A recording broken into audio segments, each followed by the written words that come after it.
If you've ever had this feeling that something was terribly wrong with the world that we live in, but you couldn't figure out just what it was, then you've come to the right place. Secret societies, mystery religions, and the Illuminati have been controlling our reality since the beginning of time. But not anymore, because there is an awakening happening, and you are about to become a part of it. Wake up, because this is a call for an uprising. This is a call for an uprising. Welcome to today's show. I think one of the most frustrating things for all of us who are awake is the fact that this stuff is not just, people like to act like we're looking for these things and we've convinced ourselves in our heads that this stuff is going on, right? Where in reality, these people are being so naive because you have celebrities admitting to these things, admitting to selling their souls. And you sit there and you just go, are people not listening to this? And they're like, well, it's just a cliche. Why is it a cliche? Where did the cliche start where celebrities would say, oh, well, I sold my soul to the devil for fame and fortune, right? And we hear it over and over and over. And when people hear that, they don't laugh. It's not like the audience is like, whoa, good one. Ooh. They're always saying this. They're telling you. And flat out, people ignore it. Listen to, all of these celebrities, at one point or another in an interview, if you can catch them talking somewhere, when they talk about fame and fortune, they always talk about the devil and selling their soul. But people think that this is a work of fiction. In reality, this is the world that we live in. The people who are the influencers, the ones who are famous and rich, and the ones that everybody strives to be like, the musicians, the actors, those types of people, they're only there to influence you. And they're in those positions because they've been put there, because they're part of these secret societies. They don't have any extraordinary talents. Sure, there's some of them that, sing really well. What did he do? Well, they summon spirits to do those types of things. They do invocations and all that type of crap. But these celebrities are always talking about selling their soul, and nobody ever seems to want to listen. Still do it. Why are you still out here? Well, it goes back to the destiny thing. I made a bargain with it, a long time ago, and I'm holding up my end. What was your bargain? To get where I am now. Should I ask who you made the bargain with? with the chief commander. On this earth? And on this earth, and then in the world we can't see. Try to sit down and write something like that. There's a magic to that, and it's not Siegfried and Roy kind of magic. It's a different kind of a penetrating magic. And I did it. I did it at one time. Doing really well now, but didn't you release a CD like almost 10 years ago? Yeah, I released a gospel record when I was 15 because I grew up in, a household where all I ever did was listen to gospel music, and my parents are both traveling ministers, and so I kind of sang about, what was going on in my life at 15, and that's how I got introduced to the music industry. I swear I wanted to be like the Amy Grant of music, yeah. But it didn't work out, and so I sold my soul to the devil. I sold my soul to the devil. I know it's a crappy deal. Lisa came with a few toys like a Happy Meal. I can try, but then it just doesn't happen. I can sing notes and sing strong and do all these things that when I'm just by myself, I can't do. And I remember right before I performed, I raised my hands up, and it was kind of the first time I felt something else come into me.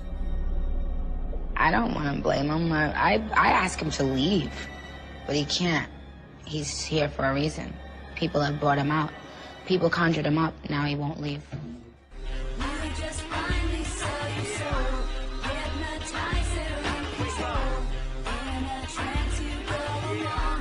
Why is your hand over your eyes? Because I'm a devil worshiper. We're talking about. It's a little bit off subject, but the same kind of principle. I heard that, and I won't mention his name, but it was a big leader and founder of a huge satanic organization. And he was on his deathbed, and for a Satanist at the time of death, it's a great victory for them, because death is a huge thing that they celebrate. And he was getting ready to die and pass on his powers and that. And on his deathbed, he must have got some revelation or an angelic appearance or something. And he went into shock, and he said, "Oh my.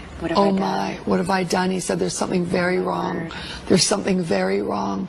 There's something very wrong." Wow. And his whole life had been spent propagating these satanic beliefs, getting everyone to believe, establishing official organizations for Satanism.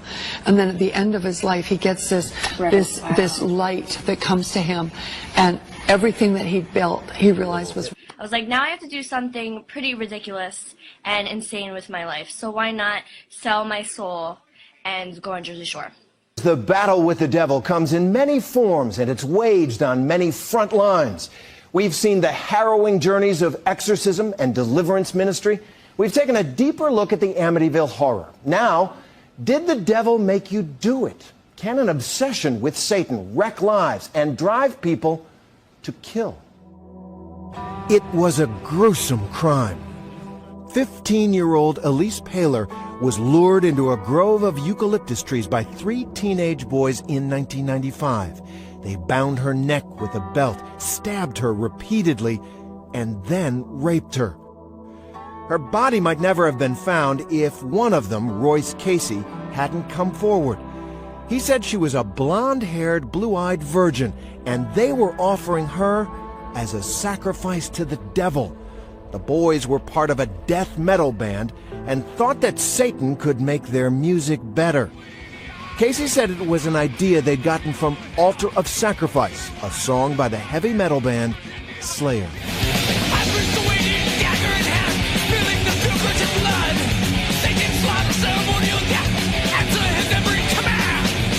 Paler's parents filed suit against the band, trying to hold them partially responsible for their daughter's murder, a suit that was eventually thrown out.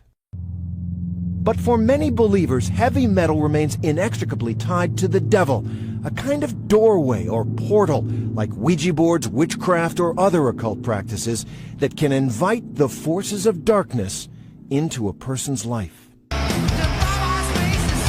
Dave Mustaine is one of the gods of metal, a founding member of Metallica and the founder and frontman for Megadeth. He says he has no doubt about the devil. The greatest lie he's ever told was convincing people he doesn't exist. And you know, you see people, they think that he's like red. He's got a goatee and a pointy tail and stuff like that. He doesn't. He's very beautiful. He's an angel. Why would he look like some monster? He's capable of looking just like you. He could be in this room right now. We wouldn't know it. That's a scary thought. It's a very scary thought. Mustaine is currently on tour in Europe with what's called the Big Four, his current and former bands, plus Anthrax and Slayer. Are people right when they say that heavy metal music is infused with the power of the devil? In some cases, yes, but not in all cases, because you've got great heavy metal bands that believe in God and glorify Him. We pray every night before we go on stage.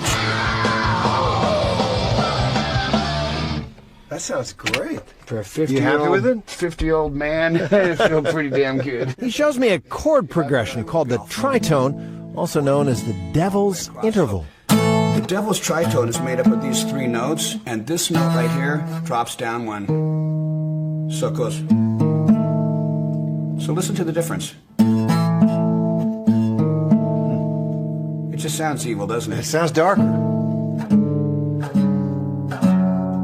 Which is why the progression is used so frequently in death metal.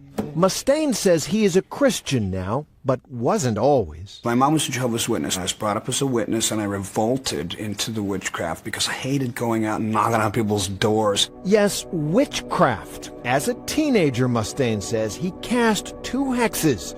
The first was on a bully who sucker punched him. From what I heard, he got in a car accident and something happened to part of his body that I had targeted in the hex, and that showed me that it was real. The second was on a girl he was in a class with. Everybody wanted her, including me, but she was so out of my batting average and just totally out of my league.